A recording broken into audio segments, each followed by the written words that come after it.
fardeau, puis Guyane. Oui.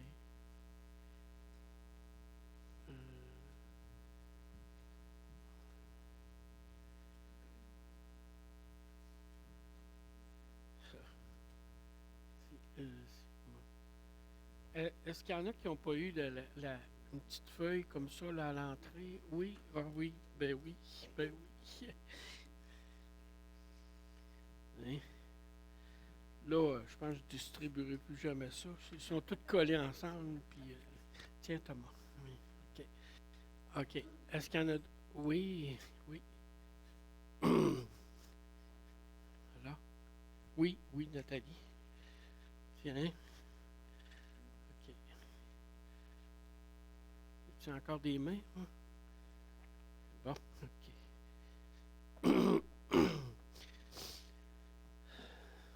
On va tourner dans Éphésiens au chapitre 3. Puis,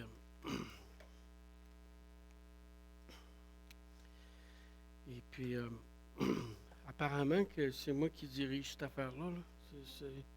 C'est ça. C'est, c'est- OK. Ça, c'est la première. OK. C'est ça. Où est-ce qu'il faut que je pointe là? Ah, vous autres? OK. OK. Bon.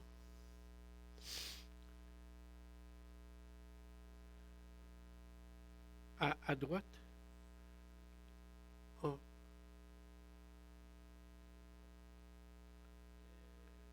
super. Super. Écoutez, vous avez deux fois le même texte, une fois dans la Bible, dans la Bible du Sommeur, c'est où ça? À droite, l'autre gauche. Puis une version ici que vous connaissez peut-être pas, là, c'est une version qu'on dit être la Bible annotée. C'est une gang de pasteurs là, qui avait fait une version de la Bible en 1899. Et puis j'aime beaucoup, beaucoup cette version-là. Fait que c'est pour ça que je, je voulais en faire. On va lire le texte là, dans la version de la Bible annotée, puis tantôt on va la relire dans, dans la Bible du Sommeur. OK? On va commencer par mettre ce temps-là devant le Seigneur ensemble. OK?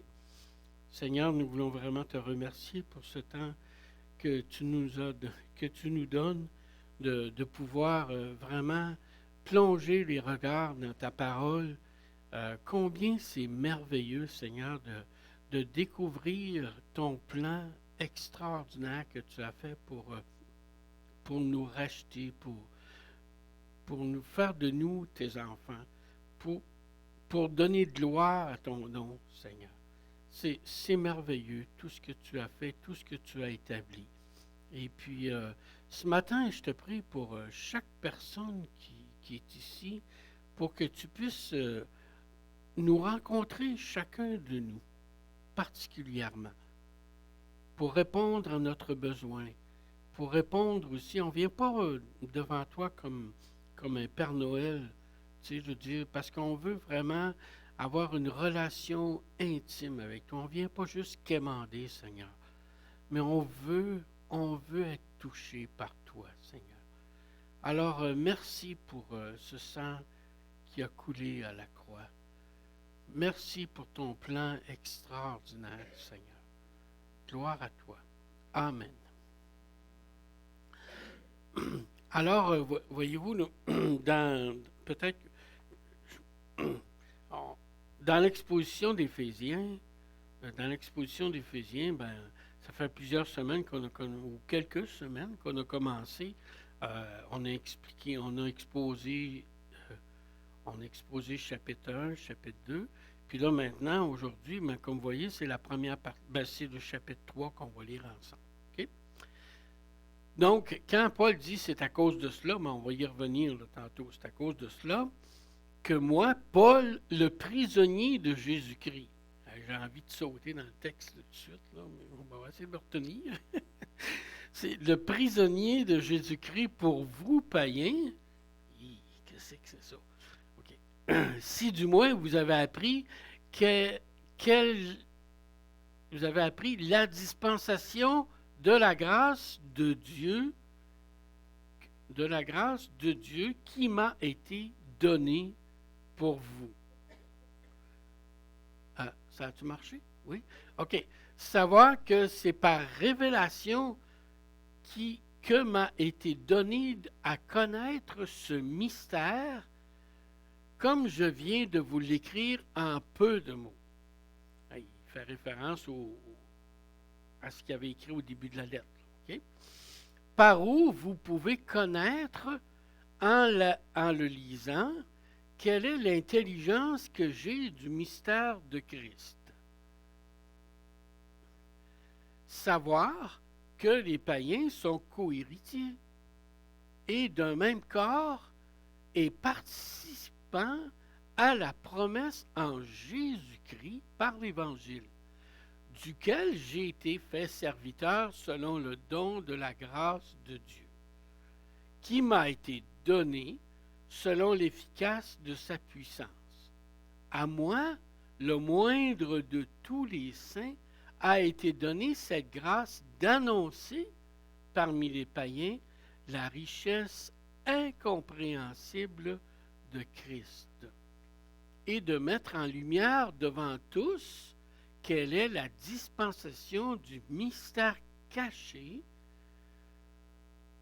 dès les siècles en Dieu qui a créé toutes choses, afin que fût maintenant donné à connaître aux principautés et aux puissances dans les lieux célestes par l'Église la sagesse de Dieu infiniment variée, selon le dessein arrêté dès les siècles qu'il a accompli en Jésus-Christ, notre Seigneur, en qui nous avons la liberté de nous approcher avec confiance par la foi en lui.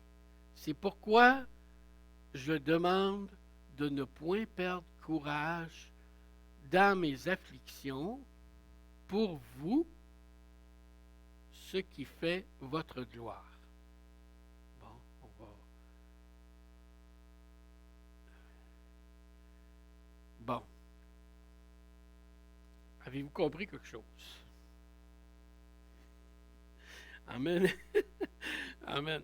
Mais vous êtes meilleur que moi, parce que moi, là, j'ai plongé dans ce texte-là des jours de temps, puis il me semble que je ne comprenais rien, là.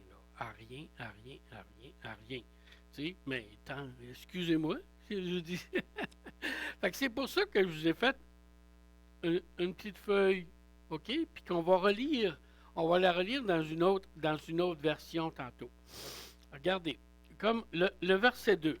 Quand il dit, c'est à cause de cela que moi, prisonnier de Paul, pour vous, païens, si du moins vous avez appris la dispensation de la grâce de Dieu. Qu'est-ce que c'est ça? La dispensation de la grâce de Dieu. Tu sais, ben, j'ai travaillé, puis j'ai trouvé dans d'autres versions, comme là, la dispensation, vous avez là, la première ligne, là, LS, ça veut dire Louis II. OK? OK? Et puis BS, pardon, ça veut dire la Bible du Sommeur. Puis PV, c'est la parole vivante. On ne l'a pas. OK? La dispensation, on peut le traduire aussi par quelle est la responsabilité. Ah! Ça me semble que c'est plus facile à comprendre. Hein? Tu sais, quelle est la responsabilité de la grâce de Dieu qui m'a été donnée pour vous. Okay? Le verset 3, savoir que c'est par révélation qui m'a été donné à connaître ce mystère. Oh là là là là là là, qu'est-ce que c'est ça, encore une fois? Hein? Mais c'est quoi ce mystère? Mais dans la parole, comme là, vous l'avez dans la Bible annotée ici, Louis II aussi dit aussi le mystère. Puis la parole du Sommeur, elle a dit, c'est quoi le mystère? Bien, il l'explique. C'est le secret de son plan. Hein, vous savez, quand on dit c'est un mystère, ben c'est vrai, c'est un secret. Tu sais, c'était le secret de son plan. Quel est le secret de son plan? Au verset 4, non, oui, ici. Euh, Par où vous pouvez connaître en lisant quelle est l'intelligence que j'ai du mystère de Christ. On vient de le voir, le mystère, hein, c'est le plan que Dieu avait fait. OK? Mais quelle est l'intelligence? L'intelligence, c'est quoi ça? C'est un QI? Comment on dit ça? Un QI? QD? Bien, ça veut dire aussi quelle est la compréhension que j'ai du mystère de Christ. Ah, OK. Maintenant, au verset 6, ben, il revient encore avec ce mystère. Est-ce que c'est là? Non. OK. Ben, inquiétez-vous pas si on va vite un peu, là, parce que des fois, on va y revenir. Là, OK? Un peu. Ce mystère, ce secret des païens. OK. Ce mystère, ben, c'est ce secret, on l'a vu. Je ne sais pas si je suis dans le bon verset. Là. Et puis, attends un peu. Ouais. Il a été révélé. Bon, OK.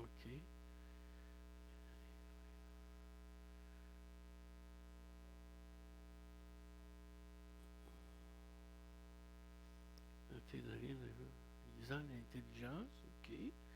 Le mystère qui n'a pas été donné au connaître au fils de verset 6. OK.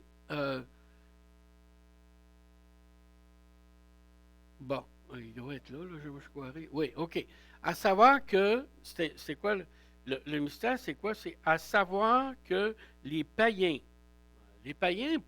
quand vous vous souvenez là, de notre arrière-plan, hein, quand on était jeune, on disait les païens. Ah, tu sais, mais les païens, quand ça dit dans la Bible, là, c'est qui les païens? C'est tous ceux qui n'étaient pas juifs. OK? C'est pas quelqu'un qui vit en Antarctique ou en Arctique, là. Tu sais, je veux dire, c'est tous ceux qui sont. Ben, ça peut être ça aussi, là, tu sais, à moins qu'ils soient juifs. Là, c'est tous ceux qui ne sont pas juifs. OK? Donc j'ai été fait le ministre, dont j'ai été fait serviteur. Ben là, ici, dans la Bible, dans Louis II, ça dit ministre, mais ici, il dit serviteur, puis quand il parle que j'ai été fait ministre, ben, j'ai été fait serviteur. OK? Et puis, regardez, là, OK. Bon. Qui m'a été donné selon l'efficace de sa puissance. Et là, ça aussi, c'est pas évident à comprendre. Selon l'efficace de sa puissance. Mais dans la Bible du Sommeur, on dit selon l'action de sa puissance. C'est ça que ça veut dire, l'efficace de sa puissance. OK? Le verset 8, ah ben ici, d'annoncer parmi les païens la richesse incompréhensible de Christ. Hey, c'est pas encourageant, ça? Tu sais, la richesse incompréhensible de Christ. Mais on peut le traduire aussi par les richesses insondables de Christ. Tellement c'est profond. Tu sais, Paul Dieu y avait révélé le secret de son plan qui avait établi depuis l'éternité, puis c'est tellement grand qu'on n'en finit plus de découvrir des choses. Les richesses insondables de Christ. Et puis là, je pense qu'on va aller un petit peu plus loin. Là. Attendez un petit peu. Bon. Selon le dessein éternel. Ah oui, le verset 11. OK. Je ne sais pas là, si j'ai. OK. Ça, c'est le verset 13. Ça, c'est 12. OK. Bon. De mettre en lumière devant le mystère caché de tous les siècles, et on sait que c'est le secret, qu'il a été maintenant. OK. Le verset 11. Attends un peu. Là. Je vais regarder dans ma Bible, là. Parce que j'ai fait aussi avec la Bible, selon le dessein éternel de Christ. Okay. Pardon? Oui, c'est ça. C'est ça. Qu'il a mis à exécution.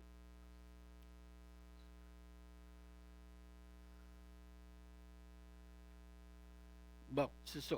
Selon le dessein arrêté dès les siècles qu'il a accompli ou qu'il a mis à exécution en Jésus-Christ. OK? Puis là, on peut le traduire aussi d'une autre façon. Cela s'accomplit conformément à ce qui a été fixé de toute éternité. Tu sais, le dessein arrêté, c'est l'accomplissement. C'est l'accomplissement, tu sais, qui le fait aussi. Donc, et puis, on voit aussi en qui nous avons la liberté. Ben, on peut le traduire aussi en qui nous avons la liberté, étant en qui? En Christ, en Jésus-Christ. Donc, on peut dire aussi étant unis avec lui. OK? Et puis, le dernier... Ah non, ça, je n'ai pas. Le dernier verset, il dit, c'est pourquoi je vous demande de ne pas perdre courage dans mes afflictions. Dans la Bible au second, ça dit dans mes tribulations. Bon, qu'est-ce que ça veut dire encore? Tu sais, ben, ça veut dire aussi de ne pas perdre courage dans mes afflictions, dans mes détresses. Okay? Parce que Paul était en prison. Okay? Alors, là, on va relire maintenant le passage. OK. Bon. Et puis, on va l'expliquer aussi. OK? Mais là, cette fois-là, on va le lire seulement dans la Bible du Sommeur. J'espère que ça va être plus clair. Tu sais, puis tout ça. C'est pourquoi moi, le prisonnier de Jésus-Christ, pour vous, les non-juifs,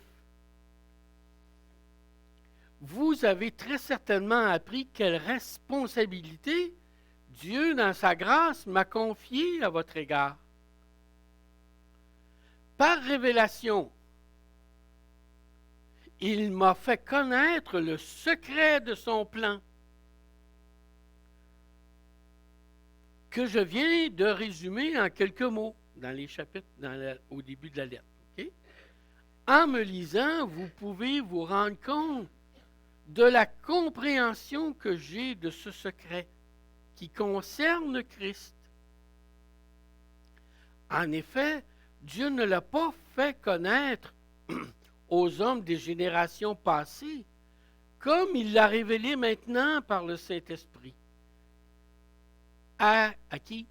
À ses apôtres et prophètes, ses prophètes qu'il a consacrés à son service. Et ce secret, là, on va savoir. Hein? Et ce secret, c'est que par leur union avec Jésus-Christ, les non-juifs, c'est qui ça, les non-juifs? Ben, c'est nous autres. Hein? OK? Les non-juifs reçoivent le même héritage que nous, les juifs, parce que Paul était juif. OK? Ils font partie du même corps et on part à la même promesse par le moyen de l'Évangile. L'Évangile, c'est quand Jésus est mort sur la croix, c'est ça, c'est par l'Évangile. C'est de cet Évangile que je suis devenu le serviteur. Tel est le don que Dieu m'a accordé dans sa grâce par l'action de sa puissance.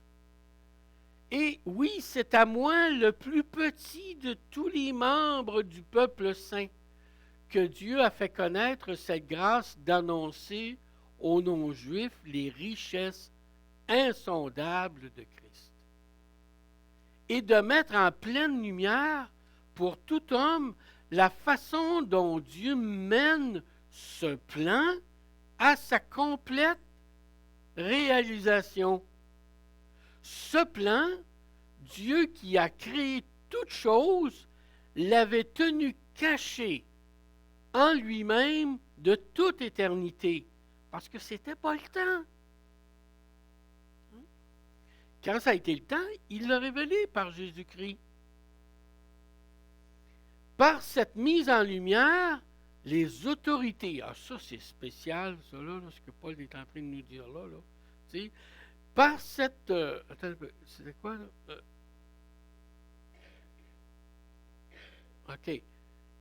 Par cette mise en lumière, les autorités et les puissances dans le monde céleste peuvent connaître par le moyen de l'Église les aspects infiniment variés de sa sagesse. Ça veut dire quoi, là, les principautés?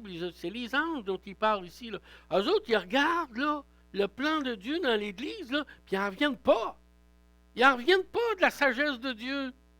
C'est ça qu'il dit ici. Les puissances et les autorités dans le monde céleste peuvent connaître par le moyen de l'Église les aspects infiniment variés de sa sagesse. Cela s'accomplit conformément à ce qui avait été fixé. C'était pas une improvisation là, que Dieu a faite là. Hein? Cela s'accomplit conformément à ce qui a été fixé de toute éternité et qui s'est réalisé par Jésus-Christ. Étant unis à lui, on est unis à lui. C'est ça qu'il dit, en qui nous avons. Étant en lui, unis en lui, nous avons par la foi, la foi en lui, la liberté de nous approcher de Dieu avec assurance. Puis j'aime beaucoup ce que la Bible ici, la Bible annotée dit, avec confiance. On peut s'approcher de Dieu avec confiance, avec assurance. Aussi, je vous demande de ne pas perdre courage en pensant aux détresses que je connais dans mon service, parce qu'il était emprisonné. Hein, et puis, il était persécuté. Je lisais, là, Paul, il a été lapidé à un moment donné, il pensait mort, ils l'ont traîné. Juste le fait de le traîner là, en dehors de la ville, imagine-toi, c'est pas reposant, ça là. Et puis... s'est relevé. Imaginez-vous tout ce qu'il a souffert.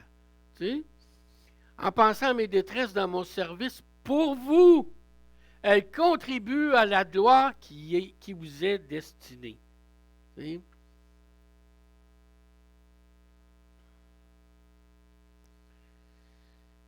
Bon. Là, j'aime tellement ça ici.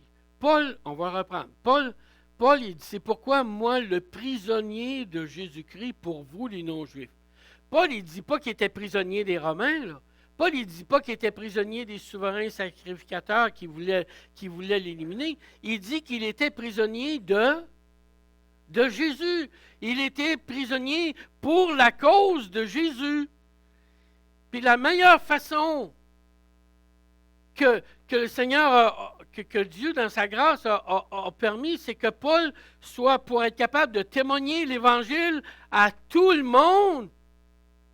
Ben, il l'a emmené à Rome. Il était donc, Paul se considérait comme étant le prisonnier de Jésus-Christ pour vous. Vous avez certainement appris la responsabilité dans sa grâce que Dieu m'a confiée à son égard, par révélation. Mais là, c'est par révélation. Les autres apôtres, comme il dit ici, là, que Dieu a révélé ça, on va le revoir, aux autres, eux autres, ils ont connu Jésus, ils ont marché avec Jésus pendant 3 ans, ils l'ont vu être crucifié sur la croix. Paul, lui, c'était différent. Lui, il persécutait l'Église. C'est pour ça qu'il va dire qu'il était le plus petit des minus, là. Tu sais, parce que c'était un meurtrier, Paul. Il avait approuvé il avait approuvé le martyr, la lapidation. Est-ce qu'on dit ça, lapidation? Oui. La lapidation d'Étienne. Tu sais? Puis après ça, on regardait dans Galates, Paul il dit, je persécutais l'Église à outrance. Il n'était pas reposant, là. Hein? Puis il y avait un zèle, il dit même dans Galates qu'il y avait un zèle excessif. Ben, c'est pour ça qu'il dit, puis Dieu il a confié cette mission-là à lui. Le minus des minus des minus. Ben, si lui il dit qu'il est le minus des minus des minus, moi je suis le deuxième, j'en passe un papier. Tu sais, je veux dire, puis on est tous comme ça, tu sais, que je viens de vous aimer. En vous lisant, vous pouvez vous rendre compte de la compréhension. Ben, Paul, quand le Seigneur là, s'est révélé à lui, vous en souvenez de l'avoir lu? Hein? Il était en route pour, d'abord, c'est ça. Il y avait des lettres des souverains cafetières pour aller arrêter les chrétiens, puis les persécuter. Puis Jésus, s'est révélé à lui. Hein? Et puis, il dit, ben, qu'est-ce que t'es, Seigneur? Puis il en a perdu la vue. Et puis, Dieu s'est révélé à lui. Puis après ça, ben, bon, il a été guéri. Le Seigneur, là, il a été baptisé. Il s'est converti. Il s'est donné au Seigneur. Puis là, il est parti. La Bible nous dit qu'il est parti en Arabie. Combien de temps, on ne sait pas exactement. Tu sais? Puis, mais on pense que vraiment... Là, imaginez-vous pour l'apôtre Paul. Là. Pour l'apôtre Paul. Là, qui, lui, là, était instruit dans le judaïsme dès son jeune âge. Il ne pouvait pas comprendre. Il ne pouvait pas comprendre. Comme l'apôtre Pierre n'a pas pu comprendre aussi, tant que le Seigneur n'a pas montré une vision de tu sais, la nappe là, qui descendait, là, hein, avec les animaux impurs, puis qui disait, mange, mange. Non, Seigneur, j'ai jamais mangé rien d'impur. Je suis juif, moi, jamais. Ben, il dit, ce que moi j'ai déclaré pur, que l'homme ne déclare pas impur. Là, tu sais. Mais là, il ne pouvait pas comprendre. C'était ça le secret. Que Jésus était mort pas juste pour le peuple juif, mais qui était mort pour que tout le monde puisse venir. Puis c'était ça le secret. Les prophètes dans l'Ancien Testament, ils lisaient, puis ils ne comprenaient pas. Ils voyaient que c'était... Quand est-ce que tu vas venir, Seigneur? Quand est-ce que ton plan de salut va s'accomplir? Il leur fut révélé que ce n'était pas pour eux, hein, mais c'était pour un temps plus... Parce qu'il fallait attendre que Jésus vienne. Il fallait attendre que ce temps-là vienne. Il fallait attendre que Jésus, là, quand il est mort à la croix, tantôt on l'a chanté, là, la croix. Puis je m'imaginais que c'était l'apôtre Paul qui avait chanté ça, il aurait pleuré là, en le chantant. Puis comme Benoît l'a si bien exprimé tantôt aussi, dans la croix de Jésus, c'était pour réunir, c'était pour payer, pour accomplir toute la loi. Puis c'était pour réunir tout le peuple de Dieu avec lui. Regardez, je vais sauter un peu, là. Je me promène, je ne suis pas facile à suivre, là, mais... Bon, regardez ici, j'ai mis une image du temple que Hérode, il voulait... Ça, c'était le temple qui avait été reconstruit par Zorobabel, par Esdras, le deuxième temple. OK? Mais Hérode voulait faire plaisir aux Juifs, fait qu'il l'avait agrandi. On disait, si tu penses que tu as vu des belles choses dans ta vie, on disait ça autrefois, puis que tu n'as pas vu le temple à Jérusalem, tu n'as rien vu. C'était quelque chose. C'était vraiment quelque chose. Il a commencé à réparer, rénover, je pense, à peu près en l'an 6 ans peut-être avant Jésus. Puis il a été fini d'être rénové en 63 après Jésus. Ça a été long, là. Et puis, ça a été long, puis il a été détruit par les Romains en l'an 70. Tu sais? Mais voyez-vous ici, là j'aurais aimé ça avoir mon grand bâton. Là. Mais le temple, là, est-ce qu'il est là, le grand bâton? Oui.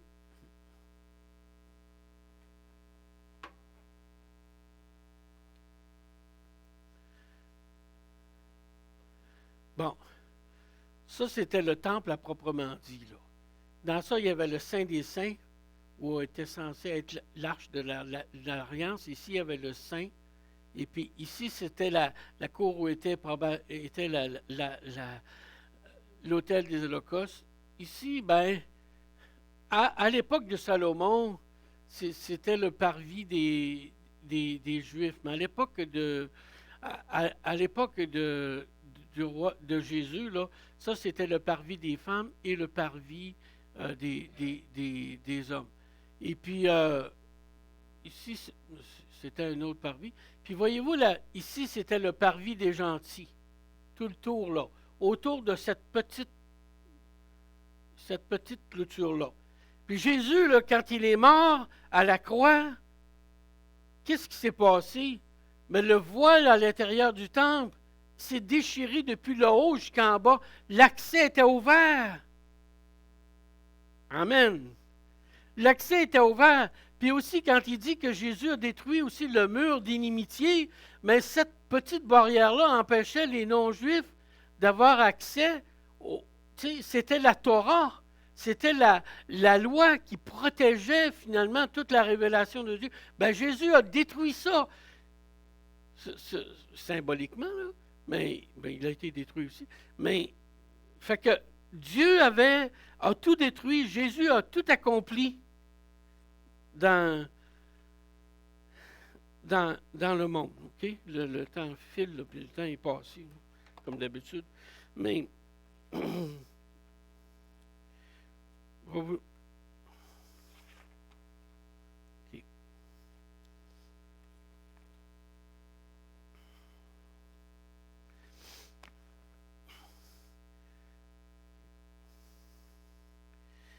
Alors, mais aussi, là, on va regarder les gars, là, dans Éphésiens chapitre 1, verset 10. Okay. Éphésiens chapitre 1, verset 10. OK. C'est pas grave. Merci. OK. Ben, je vais le lire pour vous, là. Puis on va voir quelque chose d'extraordinaire ici aussi. Dans Éphésiens chapitre 1, verset 10, il dit, pour le mettre à exécution son plan, OK, lorsque les temps seraient accomplis, donc en Jésus, OK, de réunir, regardez bien là, de réunir toutes choses en Christ, celles qui sont dans les cieux et celles qui sont sur la terre. Mais là, ça va même très loin, là. Dans le sens que Jésus en mourant sur la croix, il a permis de réunir toutes les choses qui étaient sur la terre. Donc, les Juifs puis les non-Juifs. Mais de réunir aussi avec celles qui sont dans les cieux. C'est pour ça que les anges regardent ça, qu'ils voient la sagesse infiniment variée de Dieu en Jésus-Christ, à la croix. Puis ça va l'être encore de plus en plus en progressant avec le temps. L'œuvre de Dieu, c'est de tout réparer, de tout réparer, de tout restaurer, de tout rétablir, de tout réunir ensemble en Jésus-Christ. Voyez-vous comment c'est merveilleux le plan de Dieu? Puis c'est pour ça que les anges nous disent, les puissances et les autorités regardent ça, puis ils voient le plan merveilleux de Dieu. C'est pour ça aussi qu'à la naissance de Jésus-Christ, ben les anges ont explosé de joie dans le ciel en l'annonçant. Tu sais, oui, Seigneur, dans ta grâce, dans ta bonté, tu es merveilleux, tu es glorieux, tu es en train de tout réparer. Puis là, mais c'est ça que Paul lui regarde. Il regarde, c'est ce qu'il nous dit dans Éphésiens, là. Je ne sais pas si vous partagez mon enthousiasme, en tout cas.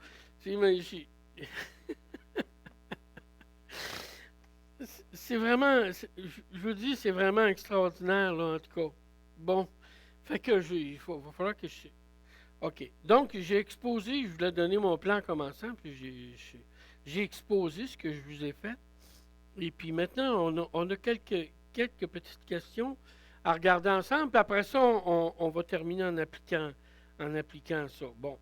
Mais quelle était la mission de Paul? Hein? Ben, la mission de Paul, puis imaginez-vous, l'apôtre Paul, il ne comprenait pas. Lui, il avait été instruit dans le judaïsme, là, puis il était zélé, puis il était. Tu sais, puis le Seigneur le jetait à terre, et puis il a dit, non, tu sais. Puis même, il avait demandé à Ananias d'aller y imposer les mains pour qu'il puisse retrouver la vue. Puis Ananias, il avait peur. Hein? Il dit, hey, il s'en vient ici pour nous bousiller, là. Tu vois pas que j'y aille là, moi, pour y imposer. Il dit, je l'ai choisi pour qu'il. Fait que, juste pour vous dire, des fois, là, quand le Seigneur fait son œuvre, là, c'est merveilleux. Hein? Puis tout ça. Donc, quelle était sa mission? Mais c'était d'annoncer aux non-juifs qui pouvaient être, comme Paul dit, Pierre, c'est l'apôtre des Juifs, puis moi, je suis l'apôtre des non-juifs, des païens. Ben, sa mission à Paul, lui, c'était de se promener. Hey, puis c'est pas reposant, là.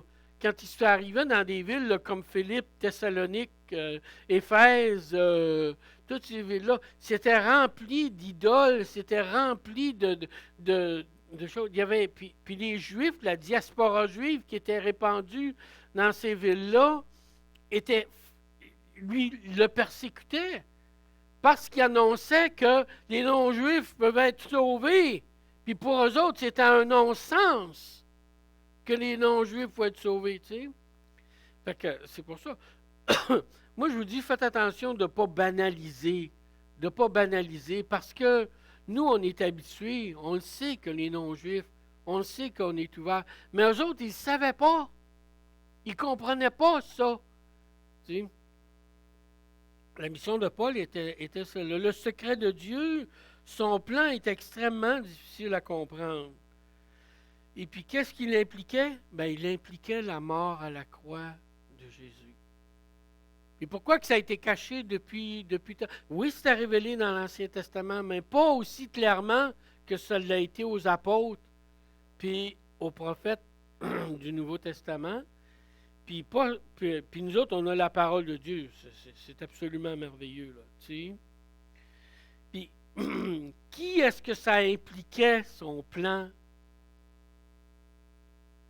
Restez bien assis, là. Ça impliquait Dieu lui-même, dans la personne de son Fils. Ça l'impliquait lui-même. Dieu avait fait un plan merveilleux que le péché, que Satan avait complètement détruit, puis il a tout réparé. Mais qui est-ce qui pouvait tout réparer ça? Mais c'était personne d'autre que lui.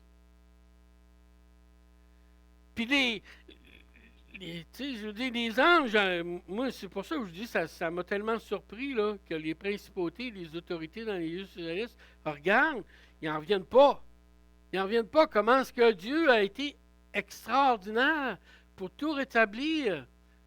Même. Puis même, ça va loin, là, pas juste. On va toute famille dans. Il y a un verset dans. Il y a un verset, je pense que c'est dans 1 Pierre, qui dit que toute famille dans le ciel et sur la terre vont être réunies. Mais c'est le plan absolument merveilleux de Dieu. Je termine en vous demandant, est-ce que vous avez compris à quel point le Seigneur nous aime? Est-ce que vous avez compris? Est-ce que vous avez compris? Ah, j'avais pris une belle note là, que j'avais pris dans un commentaire. La croix de Christ. La croix de Christ crucifie le péché et vivifie le pécheur plutôt que de le tuer. Hein, la croix vivifie le pécheur plutôt que de le tuer. Hein? Comme le fait l'aiguillon de la loi. La loi, là, ça nous amenait vraiment à nous accuser. Tu avais péché, tu es coupable, il fallait offrir des sacrifices, tu es coupable, tu vois, tu sais. Mais la croix de Christ nous donne la vie. Mais cette vie-là, elle a coûté cher. Là. Puis cette vie-là, c'était pas n'importe qui pouvait nous racheter. C'était Dieu lui-même, dans son Fils. Et cette vie-là, si vous la voulez, il faut passer par la repentance. Il faut comprendre qu'on doit se repentir.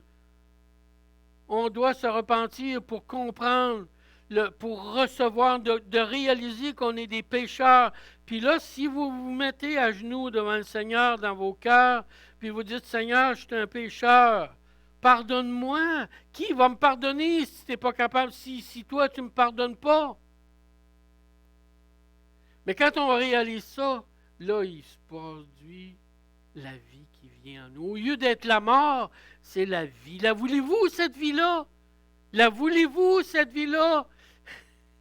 Bien, on va prier ensemble, OK? Puis demander au Seigneur s'il y a quelqu'un qui n'a pas cette certitude-là dans son cœur, y a-t-il un chant à la fin?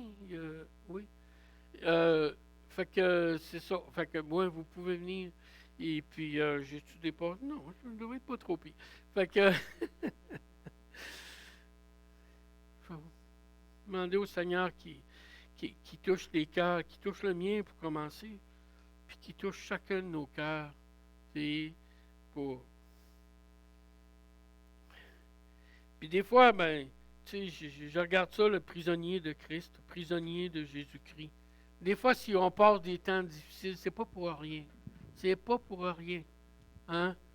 Tu sais, je dis, Seigneur, il y a ça.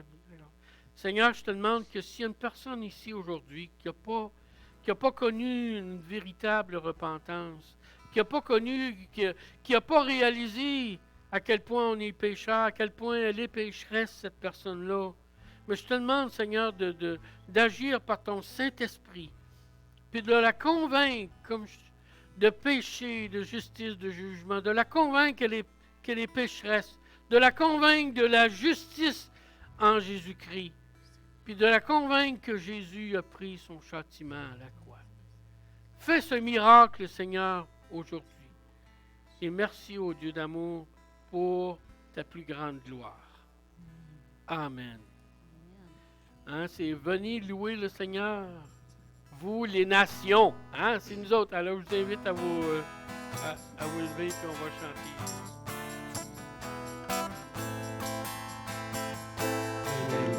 Seigneur, vous les nations, venez célébrer son nom, pour les peuples, car sa bonté pour nous est grande, sa vérité durera toujours. Alléluia, Alléluia, Alléluia, Alléluia, Alléluia, Alléluia,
Le temps de vous accueillir les uns les autres à saluer les personnes. Peut-être que vous n'avez pas eu l'occasion encore de prendre 2-3 minutes avec. Ne partez pas trop vite. Il y a une feuille.